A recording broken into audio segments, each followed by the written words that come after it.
Bienvenidos a Club de Prensa en NTN 24. Transmitimos desde Washington, a solamente 3 cuadras de la Casa Blanca. Y no olviden ustedes que al final de este programa lo pueden encontrar completo en nuestra página de Facebook o por nuestra cuenta de Twitter. Y si quieren escuchar el audio, lo pueden encontrar en SoundCloud.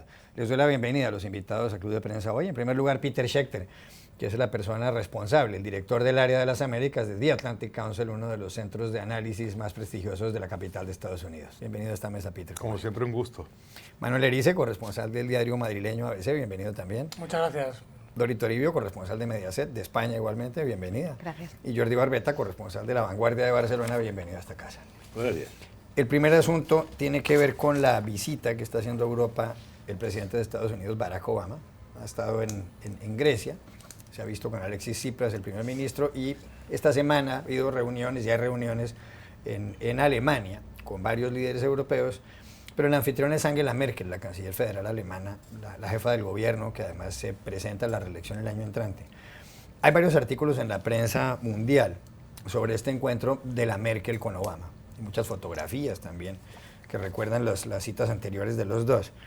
Timothy Garton Ash, que es un académico de St. Anthony's College en la Universidad de Oxford, escribe un artículo en el Guardian de Londres, en donde dice que Obama ya no es el líder del mundo libre de Occidente, por decirlo de algún modo, sino que ahora es la señora Merkel. Y él cuenta cómo ha habido ciertas oleadas ideológicas a lo largo de los tiempos, sobre todo en los últimos siglos. En el siglo XIX era la de los imperialismos, y ahí estaba el Imperio Británico, incluso el Imperio Español, que perdió sus últimas colonias en 1898. Después, en los años 30 y 40, 30 y 40 vinieron el fascismo y el comunismo. Luego, más adelante, en los 70s y los 80s, sobre todo el neoliberalismo, y dice Garton Ash que ahora estamos con lo de Donald Trump, el triunfo como presidente en las elecciones aquí en Estados Unidos, Víctor Orbán en Hungría, y muchas otras, Recep Tayyip Erdogan en Turquía. Estamos en la era de los populismos nacionalistas.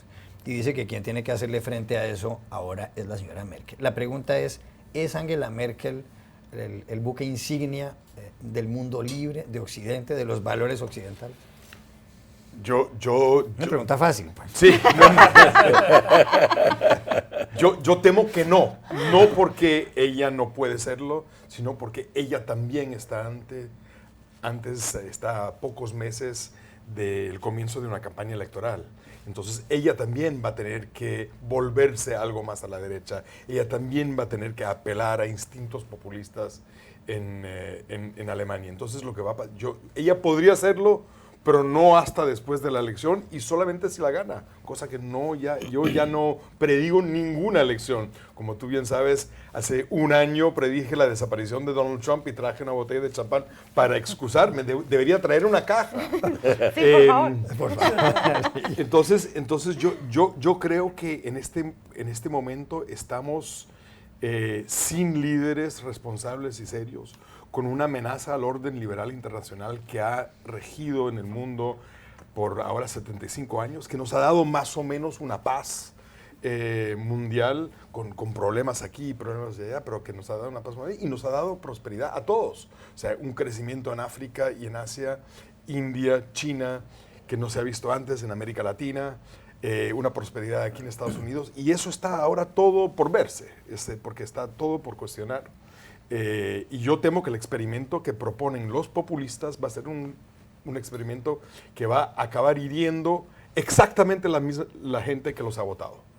Hago esta pregunta además porque ustedes 4 son europeos, y Peter Schechter es hijo de austriaco y de alemana, y además nació en Italia, y le pregunto a Dori y casado con española. Y casado con española, y le pregunto a Dori, que es, aparte de española y de europea, tuvo una educación alemana por dos cuestiones de Angela Merkel. Primero, ella ha tenido una política muy abierta con respecto a los refugiados que vienen de Siria, y eso le ha costado en las encuestas.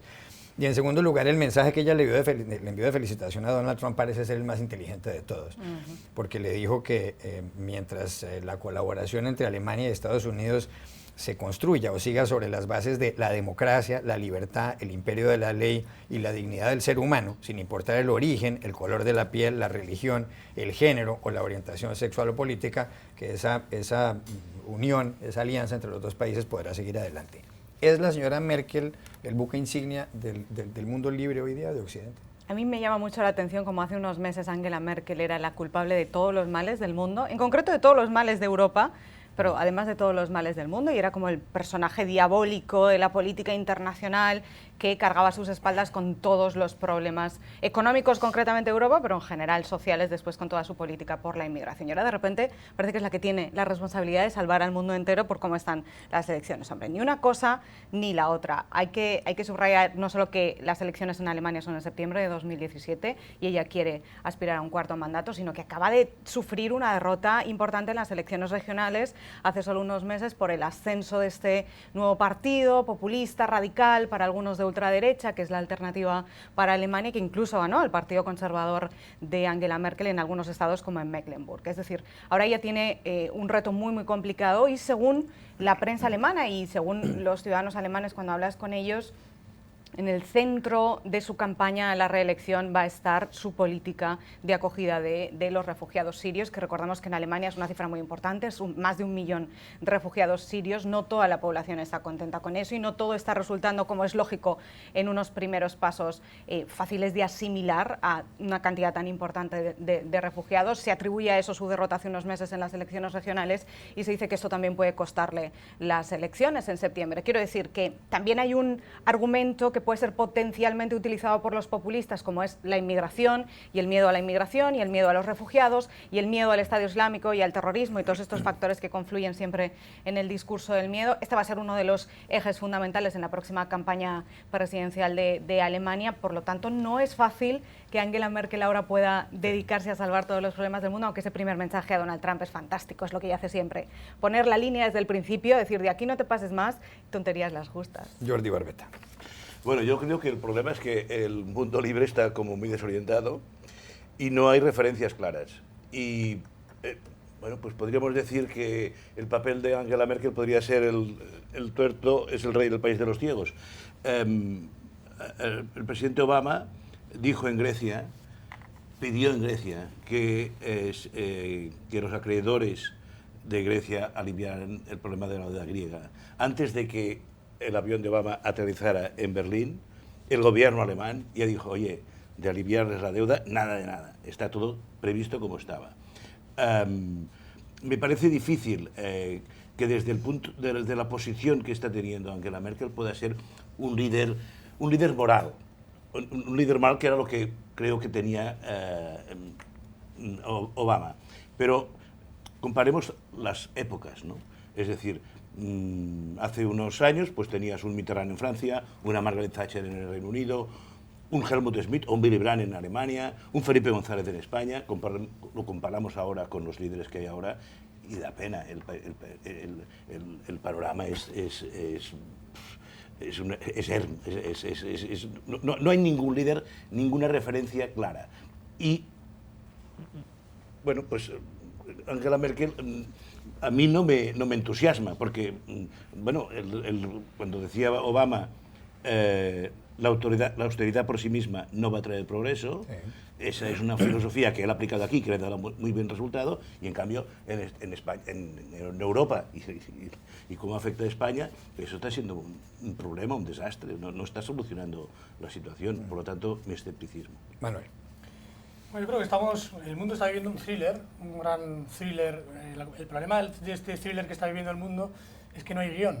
Entonces, cuando no hay guión no se sabe lo que va a pasar en cada momento, y ese thriller está modificando los papeles, los roles de cada actor principal. Es decir, nadie hubiera pensado, ni el propio protagonista, que el presidente Obama fuera casi a hacer de portavoz de Donald Trump para intentar decirle a Europa y al mundo entero que este señor no va a hacer un desastre con Estados Unidos y con el mundo, ¿no? Con lo cual, eso ya es llamativo, ¿no? Pero la propia Angela Merkel, lógicamente, cambia de rol, porque también de repente, al ganar y al ser presidente por primera vez un populista en Estados Unidos, bueno, a la fuerza asume ese papel de reserva espiritual de la democracia de Occidente, ¿no? Pero efectivamente, como decía antes Peter, es una cuestión provisional. Claro, hay unas elecciones el año que viene, yo creo que hay un calendario en Europa que nos va a marcar mucho esta gran ola, este tsunami populista, hasta dónde va a llegar. Es decir, Europa intenta ahora construir una especie de dique de contención de ese populismo, Y ese dique de contención se va a jugar, se va a aprobar primero en marzo en Francia, donde hay unas elecciones presidenciales, en abril en Francia, donde hay unas elecciones presidenciales muy importantes, donde bueno, está Marine Le Pen con opciones de ser presidenta de Francia, no digamos lo que sería para Europa, si para Estados Unidos y para el mundo. Frente Nacional. Frente Nacional. Los expertos y las encuestas dicen que no tiene opciones, con lo cual me hace pensar que sí las tiene de verdad y que puede haber realmente una sorpresa, visto lo que hemos visto en Estados Unidos con las encuestas, ¿no? Sí. Y luego, efectivamente, como decía Dori, está las elecciones legislativas en Alemania y la crecida, también muy importante, de Alternativa para Alemania, el movimiento de extrema derecha, que en este momento está amenazando la posibilidad, ya no digo de ganar una elección, pero sí de complicar y de condicionar mucho el futuro de Angela Merkel. Y en ese sentido, pues hombre, yo creo que si miramos el panorama general, no es, efectivamente, hay un problema de liderazgos, pero no solamente de liderazgos, hay un problema general de que hay una situación probablemente provocada por la mala situación socioeconómica de mucha gente, por probablemente el desapego de los políticos de la sociedad, que probablemente sí el liderazgo ha influido, sí. Y todo eso es un caldo de cultivo que hace pensar que el año 2017 va a ser decisivo para todos. Peter. Yo solo quería recalcar en un programa en el cual estamos hablando en español, que Latinoamérica, que es parte del Occidente, porque la crisis es una crisis del Occidente, porque en Asia no hay crisis, ¿no? Bueno, en Corea sí hay crisis, pero una crisis diferente, que es una crisis de corrupción. Pero hay una crisis de liderazgo, como dice bien Jordi, en el Occidente, y Latinoamérica es parte del Occidente, pero sin embargo Latinoamérica está totalmente desincronizado con el resto del mundo. Justo en el momento que todos los socios de Latinoamérica, los socios principales en Estados Unidos y en Europa, se vuelven más cerrados, más populistas, más nacionalistas, más xenófobos, es el momento en Latinoamérica que el populismo nacional está decreciendo y empiezan a entrar líderes que quieren apertura, liberalismo, entrar en el mundo, un mundo que ya no es muy seguro que les quiere adentro. Entonces, tienes el Temer en Brasil, Macri en Argentina, la reelección de PPK en Perú, todos presidentes que abogan a una América Latina mucho más abierta, con fronteras mucho más abiertas y economías mucho más abiertas, justo en el momento que el resto del mundo y los socios occidentales están cerrando las puertas. Ya regresamos a Club de Prensa. Volvemos a Club de Prensa en NTN 24 desde Washington. Aquí en Estados Unidos se habla mucho del empalme de Donald Trump con Barack Obama después del triunfo de Trump el martes de la semana pasada. Él ya ha hecho algunos anuncios, ha nombrado a Steve Bannon como su estratega principal y consejero senior, ha nombrado a Reince Priebus como el jefe de gabinete de la Casa Blanca. Se habla muchísimo de que la persona más poderosa que podría haber en el gobierno del señor Trump, y se lo pregunto a Peter Schechter, es Jared Kushner, que es el yerno, el esposo de Ivanka Trump, un hombre de 35 años que estudió en la Universidad de Harvard, dicen que además por una gran donación que hizo el padre de él estuvo preso en una época por evasión de impuestos y una cantidad de cosas, incluso llegó a filmar un video al cuñado con una prostituta para chantajearlo, según menciona el periódico The New York Times. Este hombre es dueño de un edificio en la dirección 666 en la Quinta Avenida, tiene una historia más o menos parecida a la de Donald Trump. ¿Será que este hombre que va a terminar el señor Kushner en la administración Obama? Porque hay una ley antinepotismo aquí que se aprobó en 1967, después de que en el año 61 John Kennedy nombrara a su hermano Bobby Kennedy como fiscal general. Él no podría, el señor Kushner, ocupar un cargo así, pero sí podría estar en un consejo asesor de seguridad, un cargo importante y sobre todo tener acceso a una cantidad de documentos prácticamente secretos aquí en Estados Unidos, aunque algunas personas lo niegan. Va a terminar el señor Kushner ahí y ¿marca esto una pauta de lo que va a hacer el gobierno? Pero no tengo ni idea.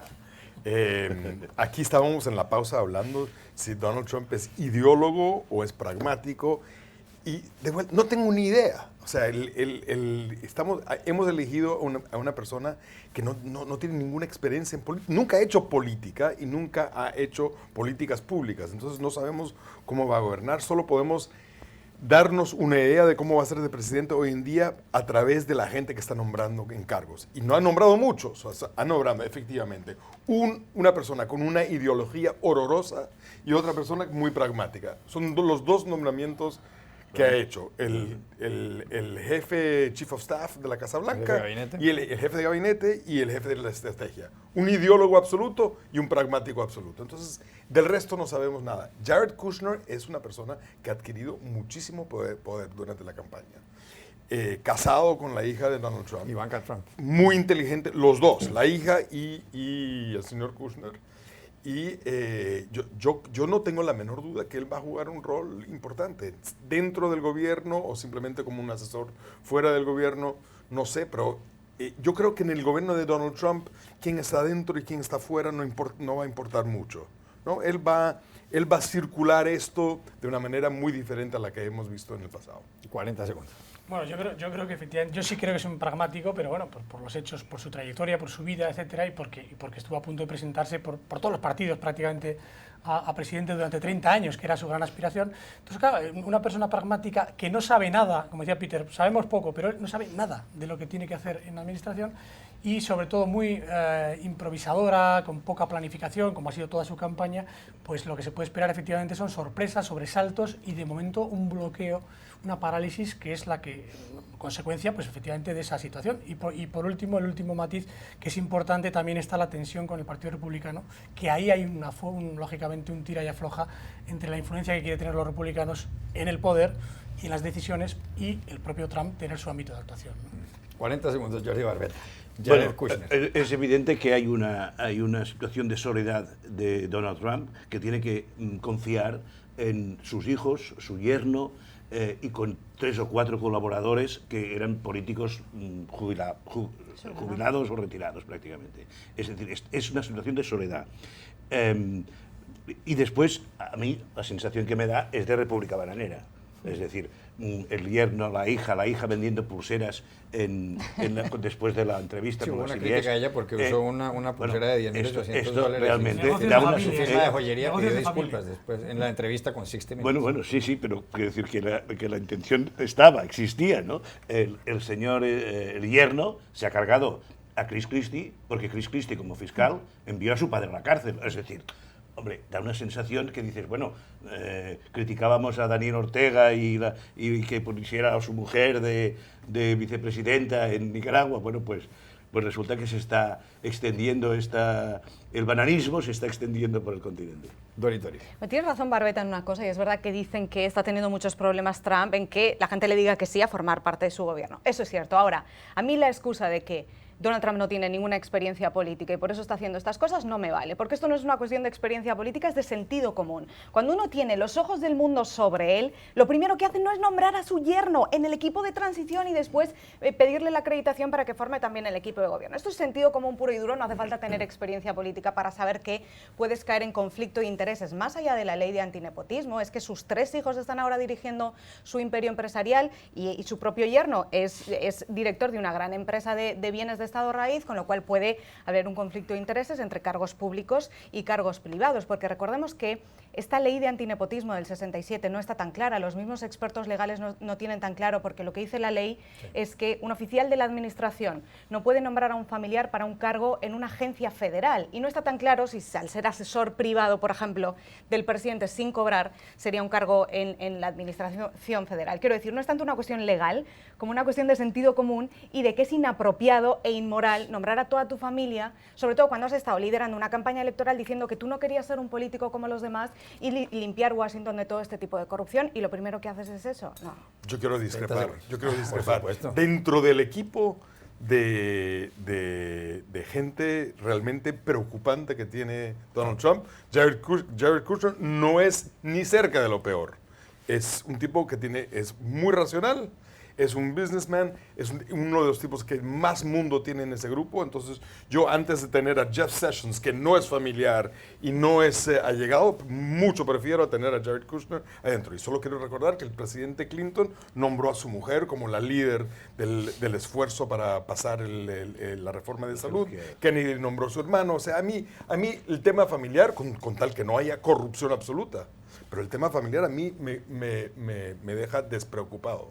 A mí lo que me preocupa es la ideología y el racismo y realmente que estemos inyectando odio en Pero esta porque hay que sociedad. elegir entre lo malo y lo peor. Quiero decir, porque no eliminamos todo lo que sea dudoso, política, Porque en este legal y caso- moralmente. porque en este caso Parece que hay parece que elegir entre elegir susto o entre lo malo muerte. y lo peor. No, pues yo prefiero ninguno y ya está.